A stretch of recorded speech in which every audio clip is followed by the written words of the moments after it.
Olá a todos e a todas, eu me chamo Jonas Vasconcelos, sou professor aqui de vocês em Metodologia da Pesquisa, no nosso curso de especialização em Direitos Humanos e Contemporaneidade. Hoje vamos falar sobre os conteúdos da nossa segunda unidade, refletindo sobre aquela questão relativa às técnicas e ferramentas de pesquisa. Antes de aprofundar sobre as estratégias de pesquisa, gostaria de destacar que o fazer científico também se levantam sobre ele questões éticas que podem ser didaticamente organizadas em 3 dimensões. Primeira, em relação aos objetivos, a ciência pode e deve ser questionada em torno de quais seriam as finalidades daquele conhecimento. Se é para emancipar, se é para dominar, se é para destruir ou se é para criar. Segunda questão, em relação aos próprios meios, ou seja, a ciência também pode ser eticamente questionada sobre a existência ou não de limites nas suas técnicas e procedimentos de pesquisa, seja em pesquisas em animais, em seres humanos ou até em outros espaços da natureza. E terceira dimensão é a questão ética relacionada ao sujeito da pesquisa, ou seja, é a reflexão se volta para o conjunto de expectativas morais que a sociedade deposita na conduta do cientista. Conduta que deve ser baseada, a gente não pode esquecer, no princípio da honestidade intelectual, não fraudando ou fabricando dados, nem incorrendo no famoso plágio. Sobre o plágio em específico, é importante esclarecer a vocês que o plágio é uma apropriação indevida do trabalho intelectual alheio. É uma prática antiética que se manifesta por diferentes técnicas e tecnologias.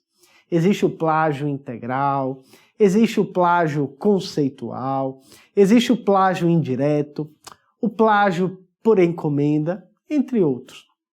Todo plágio busca induzir a erro os seus leitores sobre quem seria o verdadeiro autor ou autora daquele trabalho, uma vez em que a autoria ela permanece deliberadamente e ardilosamente ocultada. Além das violações éticas, é importante frisar que o plágio é igualmente uma conduta violadora de regras jurídicas. Em especial, viola os chamados direitos do autor, que estão regulados na Lei 9.610 de 98, sujeitando a pessoa inclusive a consequências jurídicas diversas, seja na área civil, na área administrativa ou até na área penal. Dito isso, meus amigos e minhas amigas, podemos agora abordar os tipos de pesquisa. O intelectual chamado João Adeodato, por exemplo, divide a pesquisa em 2 tipos: a pesquisa bibliográfica e a pesquisa empírica. A pesquisa bibliográfica é aquela desenvolvida a partir de materiais e dados que foram elaborados por terceiros. São aqueles materiais que a gente pode encontrar em artigos, livros, relatórios, por exemplo. Já a pesquisa empírica é aquela que se caracteriza quando o próprio pesquisador ou a pesquisadora busca produzir, ele ou ela, os próprios dados da realidade, sem a intermediação de terceiros. Para tanto, usa de técnicas como entrevistas, estudos de caso, observação participante, entre outras. Em torno desses 2 tipos de pesquisa, a literatura sobre metodologia apresenta usualmente 2 estratégias de abordagem metodológica: as abordagens quantitativas e as abordagens qualitativas. As abordagens quantitativas são aquelas em que o cientista objetiva produzir e formular dados pela ótica da mensuração numérica, por exemplo, onde a gente busca agrupar informações sobre, por exemplo, certas relações sociais dentro de variáveis numericamente pré-definidas.